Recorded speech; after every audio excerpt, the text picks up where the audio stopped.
Hello বন্ধুরা, আসসালামু আলাইকুম। কেমন আছেন আপনারা সবাই? আশা করি ভালো আছেন, সুস্থ আছেন। সবাই সবার পরিবার পরিজনকে নিয়ে আই হোক আলহামদুলিল্লাহ, আল্লাহর অশেষ রহমতে আমিও ভালো আছি। নতুন দিনের নতুন আরেকটি ভিডিও নিয়ে আপনাদের মাঝে আমার ডেলি লাইফের ভালো লাগাগুলো শেয়ার করার জন্য হাজির হলাম। তো যাই হোক, যেটা বলতেছিলাম, এটা আর কি প্রতিদিন তো সকালবেলা আর কি রান্নাঘর থেকে শুরু করি। তো আজকেও আর কি তার কোনো ব্যতিক্রম না, কিন্তু আজকে সকালবেলা না, এই ভিডিওটা হলো আগামীকালকে। আজকে তো রোজ শনিবার, আগামীকালকে শুক্রবার ছিল। শুক্রবারের ভিডিওটা ছিল আর কি। তো শুক্রবারে আর কি দুপুরে তো দুপুর মানে দুপুর পর্যন্ত রান্না বান্না খাওয়া দাওয়া তো আপনাদের মাঝে শেয়ার করেছিলাম। তারপরে রাতে, এখন রাত বাজে 8টার মধ্যে আমি আর কি এই যে ইলমার বাবা চলে যাবে, তো সকালবেলা রাম মানে হুন্দাই গাড়ি আর কি, এসি গাড়ির টিকিট কেটেছে। ও কক্সবাজার যাবে, ঢাকা থেকে ওই দিক দিয়ে কক্সবাজার যাবে ট্রেনে করে। আবার ওই যে কোম্পানির 16 জন, বাংলাদেশ থেকে 16 জন রিজনাল ম্যানেজার কক্সবাজারে যাবে, ওদের মানে মিটিং আছে। তো একসাথে পুরো টিম আর কি ট্রেনের মধ্যে টিকিট কেটেছে, কেবিন নিয়েছে, মানে ট্রেনে যাবে। তো এখান থেকে তো দিনাজপুর থেকে ঢাকা যাবে, ঢাকা থেকে ট্রেনে করে কক্সবাজার যাবে। তো যাই হোক, সকালবেলা আর কি টিকিট কাটা হয়েছে 8টার দিকে, 8:30টার দিকে। তো সেই জন্য ভাবলাম যে রাতের বেলা একটু ভুড়ি আর কি, কোরবানির না কলিজা ছিল, গরুর কলিজা। তো সেটা খাওয়াই হয় নাই, আর আমরা এমনিতেই তো গরুর মাংসটা খুব কমই খাই। তো সেটা আর কি গরুর কলিজাটা ফ্রিজ থেকে বের করলাম, করে আর কি অল্প একটুই ছিল। আর কলিজাটা মাংস থেকে বেছে বেছে রেখে দিয়েছিলাম আলাদা করে। ইলমা আবার কলিজা পছন্দ করে, তো সেই জন্য মাংসের মধ্যে ছিল সব মিলে ঝিলে, আমি সেখান থেকে বেছে বেছে কলিজাটা আলাদা করে রেখে দিয়েছিলাম, যে কোনো একদিন ভুনা করে খাওয়া যাবে। তো সেটাই আজকে বের করলাম। করে কলিজাটা কিন্তু আমি এক চিল লেবু রস দিয়ে, আমি কিন্তু গরম পানি, 1 মগ গরম পানি দিয়ে, কলিজাটা যেহেতু 250 মানে 500 গ্রাম পরিমাণ হবে, আমি কলিজাটা আর কি গরম পানিতে একটু ফুটিয়ে নিয়েছি। পানি গরম করে লেবুর রস দিয়ে ফুটিয়ে নিয়ে তারপরে পানিটা ফালাই দিয়ে, তারপরে কলিজার মধ্যে থেকে অনেক কিন্তু ময়লা বের হয়। তো পানিটা ফালাই দিয়ে তারপর কলিজার মধ্যে দেখতে পেয়েছেন, কলিজার মধ্যে কিন্তু গরম পানিতে দিলে কিন্তু কলিজাটা দেখা যায় যে কলিজার উপরে যে একটা পর্দা টাইপের একটা সাদা আবরণ থাকে, সেটা কিন্তু ফালাই দিতে হয়। এটা কিন্তু খাওয়া ক্ষতিকর। তো সেটা আর কি গরম পানিতে দিলে সেটা নরম হয়ে যায়, উঠে আসে। তো সেটা আর কি আমি টেনে টেনে কলিজাটা আর কি বের করলাম। আর কলিজাটা মাংসের সাথে কাটা ছিল, তো সেই জন্য আর কি কষ্ট হয়েছে। আর আস্ত যখন বাজার থেকে কিনে নিয়ে আসা হয়, তখন কিন্তু আস্ত কলিজাটা গরম পানিতে দিলে তখন আরও সুবিধা হয়, তাড়াতাড়ি উঠে আসে। পুরো আস্ত একটা পর্দাটা সাদা রঙের, সাদা পর্দাটা উঠে আসে প্লাস্টিকের মতো। তো কলিজাটা তো মাংসের সাথে কাটা ছিল, যার ফলে আমার আর কি অনেক সময় লেগেছে। তো যাই হোক, গরম পানি লেবু দিয়ে কলিজাটা আমি একটু বলক তুলে নিয়ে, পানিটা ধুয়ে, কলিজাটা ধুয়ে পানি ফালাই দিয়ে, কলিজার উপরে যে সাদা পর্দা টাইপের একটা প্লাস্টিকের মতো থাকে, সেটা তুলে ফালাই দিয়ে আবারও কলিজাটা কিন্তু ভালো করে আমি ধুয়ে নিয়েছি, 3-4টা ধোয়া দিয়ে নিয়েছি। নিয়ে তারপরে কলিজার মধ্যে ভাবলাম যে একটা আলু দেই, একটা বা দুইটা, ইলমা তো সব তরকারিতে আলু খোঁজে। তো যাই হোক, কলিজাটা তারপরে কিভাবে রান্না করলাম, গরুর কলিজাটা, সেটা তো আপনারা দেখতেই পেয়েছেন। কি কি মশলা এখানে ব্যবহার করলাম আর ব্যাখ্যা করে কি বলবো। আমরা যে মাংসতে যে মশলাগুলো দেই, সেগুলাই দিয়ে দিয়েছি গরুর কলিজাটাতে। মশলাটা ভালো করে কষিয়ে তারপরে কলিজাটা দিয়ে দিয়েছি। কলিজাটা একটু কষিয়ে তারপরে আলুটা দিয়েছি, আলুটা দিয়ে ভালো করে কষিয়ে নিলাম। কলিজাটা কিন্তু কষাতে কষাতে আমি 2-3 বার গরম পানি দিয়েছি অফ ক্যামেরাতে, দিয়ে কলিজাটা ভালো করে কিন্তু কষিয়ে নিয়েছি। নিয়ে তারপরে গরম পানি করে কিন্তু কলিজার মধ্যে দিয়ে দিলাম, দিয়ে এখন ঢাকনা দিয়ে রান্না করে নিব। তো যাই হোক, যেটা বলতেছিলাম আর কি, কলিজাটা ঢাকনা দিয়ে তারপরে আমি রান্না করে নিয়ে নিয়েছি।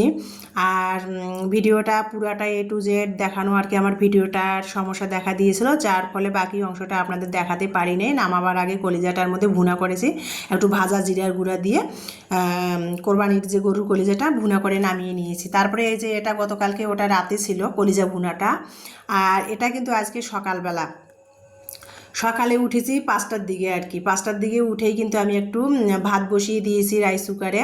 আর বাইরে জানালা দিয়ে, রান্নাঘরের জানলা দিয়ে বাইরের ওয়েদারটা দেখাচ্ছিলাম। বাইরে দেখেন 5:30 বাজে, মানে সকাল 5:30 বাজে, চারিদিকের ওয়েদারটা দেখেন, এই যে 5টা এখন 56 বাজে, উঠেছি 5টা 5:30টার দিকে, এই যে এখন 5টা 56 বাজে। চারিদিকের ওয়েদারটা তো আপনার সকালের ওয়েদারটা দেখালাম রান্নাঘরের জানালা দিয়ে। আর আজকে ভাদ্র মাস পহেলা ভাদ্র মাসের আজকে প্রথম দিন যাচ্ছে, শ্রাবণ মাস শেষ, ভাদ্র মাসেও প্রচুর গরম আর কি। তো যাই হোক, যেটা বলতেছিলাম, তারপরে আর কি ভাত রাইস কুকারে অফ ক্যামেরাতে বসিয়ে দিয়েছে, আর কচুর মুখি একটু সিদ্ধ দিয়েছি ম্যাজিক চুলাতে, যে কচুর মুখিটা সিদ্ধ করব। আর রাতে তো গরুর কলিজা ভুনা করে রেখে দিয়েছি। গরম ভাতের সাথে একটু ভর্তা ছানা কিন্তু ভালোই লাগে খেতে সকালের নাস্তার সাথে। তো কচুর মুখি আর কি আমি সিদ্ধ দিয়েছি, ভর্তা বানাবো, ভাত রাইস কুকারে দিয়ে দিয়েছি। তো কচুর মুখিটা সিদ্ধ হয়ে গেছে, এখন ভর্তা করব। এর ফাঁকে কিন্তু ম্যাজিক চুলাতে আমি কচুর মুখি সিদ্ধ দিয়েছি, রাইস কুকারে ভাত দিয়েছি, দিয়ে কিন্তু ইলমার বাবার ব্যাগটা আমি গুছিয়ে রেডি করে দিলাম, ব্যাগটা মুছে দিলাম একটু ভিজা ন্যাকড়া দিয়ে টেবিলের মধ্যে চশমা ব্যাগ সব রেডি করে রাখলাম। ঘুম থেকে উঠে ফ্রেশ হয়ে তারপরে নাস্তা খেয়ে তো চলে যাবে। তো তারপরে কিন্তু এই যে অলরেডি কিন্তু অফ ক্যামেরাতে আমি কচুটা সিদ্ধ হয়েছে, তারপরে কচুটা আমি ছিলে নিয়েছি, কচুর মুখিটা ছিলে নিয়ে আমি তারপরে কিন্তু শুকনো মরিচ ভেজে নিয়েছি এই যে, আর পরিমাণ মতো একটু লবণ দিয়েছি, শুকনো মরিচটা ভেজে নিয়েছি, সেটা দিয়ে আর কি এখন মাটির বাটনাতে আমি কচুর মুখিটা ভর্তা বানাবো। তো সেটাই করতেছিলাম আর কি। তো যাই হোক, যেটা বলছেন ভর্তাটা বানা হলো। আর ইলমার বাবা তো ভর্তার মধ্যে কাঁচা পেঁয়াজ খাবে আর সরিষার তেল খাবে। আমার মেয়েরা কিন্তু ভর্তার মধ্যে কাঁচা পেঁয়াজটা সব ভর্তাতে খেতে চায় না, কিছু কিছু ভর্তাতে না দিলে ভালো লাগে না তখন খায়, কিন্তু কাঁচা পেঁয়াজটা আমার মেয়েরা খেতে চায় না, কয় কি আম্মু গন্ধ করে। তো ইলমার বাবার ভর্তার মধ্যে সরিষার তেল কাঁচা পেঁয়াজটা না দিলে তো ভর্তা খাবেই না। তো সেই জন্য আর কি কাঁচা পেঁয়াজটা কুচি করে কেটে সরিষার তেল দিয়ে ভর্তাটা শুকনো মরিচ দিয়ে কচুর মুখির ভর্তা বানিয়ে নিলাম। সকালে গরম ভাত রান্না করলাম। তারপরে রাতের বেলা যে কলিজাটা ভুনা করে রেখে দিয়েছিলাম, সেটা আর কি সকালে উঠে একটু গরম করে নিলাম, নিয়ে এই যে ইলমার বাবাকে খেতে দিয়েছি। ইলমার বাবা অফ ক্যামেরাতে খেয়ে নিয়েছে, যেহেতু সকালবেলা তাড়াহুড়া বেজে গেছে, ও রেডি হচ্ছিল, তারপরে অফিসেরও সব দিকটা সামলাতে হয়। তো তারপরে আর কি ও খেয়ে নিয়েছে, আমি এখন খাচ্ছি, যদিও সকালবেলা ভাত খেতে ভালো লাগে না। তো যাই হোক, এই যে কলিজা ভুনা, কোরবানির যে গরুর কলিজা ভুনা আর কচুর মুখির ভর্তা দিয়ে সকালের নাস্তাটা খাচ্ছি। আর সকালবেলা ভাত রান্না করেছি একেবারে দুপুরের সহ, যে রাইস কুকারটা অনেক বড় আমার, মানে 1.5 পট চাল কয়বারে রান্না করবো, সেজন্য একবারে দুপুরের সহ সকালের ভাতটা রান্না করে নিয়েছি। তো যাই হোক, যেটা বলতেছিলাম, তো সকালে নাস্তা খাচ্ছি কচুর মুখির ভর্তা আর গরুর কলিজা ভুনা। তো সেটা দিয়ে সকালে খাবারটা খাচ্ছিলাম। তো হঠাৎ করে না সকালবেলা ভাত খেতে কেন জানি ভালো লাগে না। তারপরে ইলমার বাবা পাশে বসে আছে, না খেলে রাগারাগি করবে এই জন্য। তারপরে ইলমার বাবা রেডি হলো, মেয়েরা পড়তে বসেছে, রেডি হলো, এখন চলে যাবে। তো আমি ওকে বললাম একটু দাঁড়াও, তোমার একটু আমি ছবি নেই। তো আর কি সুন্দর হয়ে পোজ দিচ্ছিলো, ছবি নিলাম। আর ব্যাগ আর কি গুছিয়ে দিয়েছি, ব্যাগটা চেক করতেছিল ব্যাগে ঠিকমতো সব দিছি কিনা। এই যে রেডি হলো, এখনও চলে যাচ্ছে, আল্লাহর নাম নিয়ে আর কি ঢাকা যাবে। ঢাকা থেকে আল্লাহ বাঁচায় বাতে রাখলে কক্সবাজারে যাবে ট্রেনের মধ্যে। আগামীকালকে ও আর কি সকালে পৌঁছাবে কক্সবাজারে 7টা 7:30টার দিকে। তো যাই হোক, আল্লাহর নাম নিয়ে আল্লাহ ঢাকার উদ্দেশ্যে রওনা দিল, সেখান থেকে কক্সবাজার যাবে। তো ওকে বিদায় দিয়ে তারপরে কিন্তু আমি এখানে ডাইনিং টেবিলটা পরিষ্কার করতেছিলাম। ডাইনিং টেবিলের যে ক্লথগুলো ছিল, টেবিল ক্লথগুলো, সেগুলো আর কি কেচে দিব, মানে পরিষ্কার করে দেবো হুইল পাউডার দিয়ে। তো সেগুলো আর কি সব গুছাই নিয়েছিলাম, ডাইনিং টেবিলটা পরিষ্কার করছিলাম। আর বালিশের কাভারগুলো ভাবলাম যে ইলমার বাবা চলে গেলে না, সামনের রুমে তো আমরা কেউ থাকি না, সামনের রুমটা খালি পড়ে থাকে। তো ভাবলাম যে বালিশের কাভারগুলো, রোদ উঠছে, অনেক রোদ উঠেছে, ভাদ্র মাসের আজকে প্রথম দিন, যেতে না যেতে এত পরিমাণ রোদ উঠেছে রে বাবা, মানে বলা যাচ্ছে না। দেখেন কি পরিমাণ রোদ উঠেছে। তা বিছানার বেডশিট বালিশের কাভার এগুলো চেঞ্জ করতেছি, যে ধুয়ে দিব, ও চলে গেলে তো আর সামনের রুমে কেউ থাকে না। তো সেই জন্য আর কি বালিশগুলো ভাবলাম যে একটু রোদে দেই, এত পরিমাণ আজকে রোদ উঠেছে। দেখেন ছাদের মধ্যে চলে আসছি, তো ময়লা ফেলে দিয়ে আসছি আগামীকালকে আর কি সন্ধ্যাবেলা, গতকালকে। তো ময়লার বালতিটা সিঁড়ির মধ্যে পড়েছিল, তো ছাদের মধ্যে ভাবলাম যে ছাদের মধ্যে যে ময়লার বালিটা ধুয়ে নিয়ে আসি। আর এই যে বালিশগুলো রোদে দিয়েছি, সামনের রুমের কোল বালিশ আর মাথার বালিশ দুইটা ছাদের মধ্যে নেড়ে দিয়া বা ওয়াশরুমে চলে আসলাম, মানে 5তলা থেকে 4তলায় নেমে ওয়াশরুমে চলে আসলাম 3তলায়। এসে এই যে হুইল ডিটারজেন্ট দিয়ে ফেনা করে আর কি কাপড়গুলো সব ভিজাই দেবো। ইলমার বাবা যে চলে গেল, 2টা জিন্সের প্যান্ট, লুঙ্গি, গেঞ্জি, ওর টাওয়েল, তারপরে টেবিলের ক্লথগুলা মানে অনেক কাপড় চোপড় জমছে টুকিটাকি, সেগুলো ভাবলাম যে রোদ উঠেছে সেগুলো ধুয়ে, যদিও ছাদে যাই না, ছাদের কাজ আমার বাসায় করে, জানালার মধ্যে নেড়ে দিলে ছাদের কাজ বাসায় হয়ে যায় জানলায় জানলায়।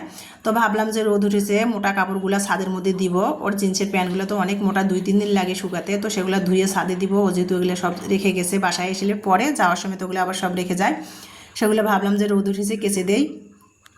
তো সেগুলো আর কি উইল ডিটারজেন্ট ফেনা করে কাপড়গুলো ভিজাই দিচ্ছিলাম, আর সেটাই আমার ভালো লাগাটা। আমি যেহেতু ডেইলি লাইফে যেভাবে চলি খাই পড়ি, সেটাই তো আমার ভালো লাগাটা, আমার প্রিয় আপু ভাই আমার দর্শক বন্ধুর মাঝে শেয়ার করি, তো সেটাই শেয়ার করতেছিলাম।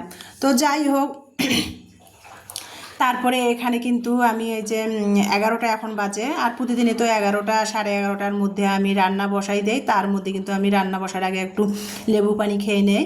তো আজকে যেহেতু সকালেই আর কি ভাত একটু করে ফেলেছি দুপুরের সহ, আর দুপুরে রান্না করব না, ওটা দিয়ে দুপুরে চালিয়ে দিব, সন্ধ্যাবেলা রান্না করব রাতে একটুখানি।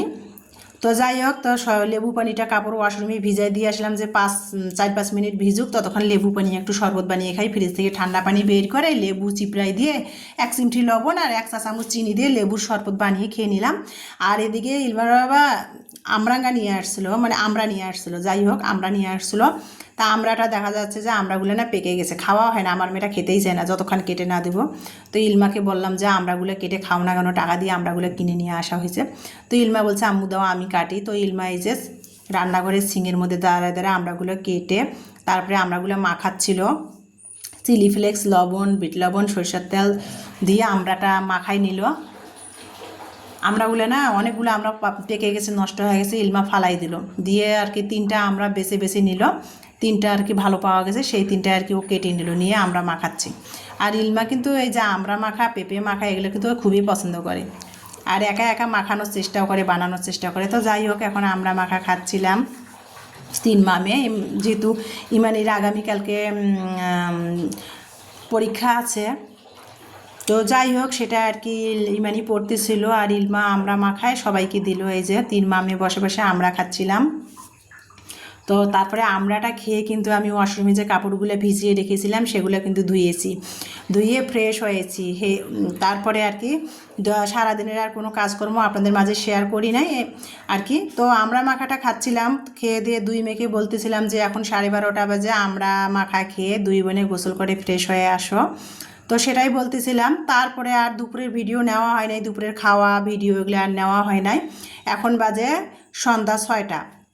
তো সন্ধ্যাবেলা একটু ভাবলাম যে 2 মেয়েকে চা বানিয়ে দেই, ডাইকেক আছে ডাইকেক দিয়ে 2 মেয়েকে চা বানিয়ে দিই। 2 মেয়ে পড়তে বসছে, আর আমি এদিকে ওদের 2 বোনকে চা দিয়ে ভিডিওটা এডিট করে তারপরে রাতের রান্না বসাবো, একটু হালকা পাতলা রান্না করে নিব, রাতে 3 মামেই শুধু খাবো। তো চা বানিয়ে দিয়ে তারপরে 2 মেয়েকে ডাইকেক দিচ্ছিলাম, ডাইকেক দিয়ে মেয়েরা চা খেয়ে পড়তে বসবে আর আমি রান্না করব। তো চা খেতে খেতে আমার প্রিয় আপু ভাইয়া আমার দর্শক বন্ধুদের মাঝ থেকে বিদায় নিব। আমার ভিডিওটি দেখার জন্য সবাইকে অসংখ্য অসংখ্য ধন্যবাদ। আমার নেক্সট ভিডিও দেখার সবাইকে আমন্ত্রণ জানিয়ে আজকের ভিডিও থেকে বিদায় নিব। সবাই ভালো থাকবেন, সুস্থ থাকবেন, আমার পরিবারের জন্য দোয়া করবেন, আমিও আপনাদের জন্য দোয়া করি। তো এখন চা খেতে খেতে ভিডিও থেকে বিদায় নিচ্ছি। আল্লাহ হাফেজ।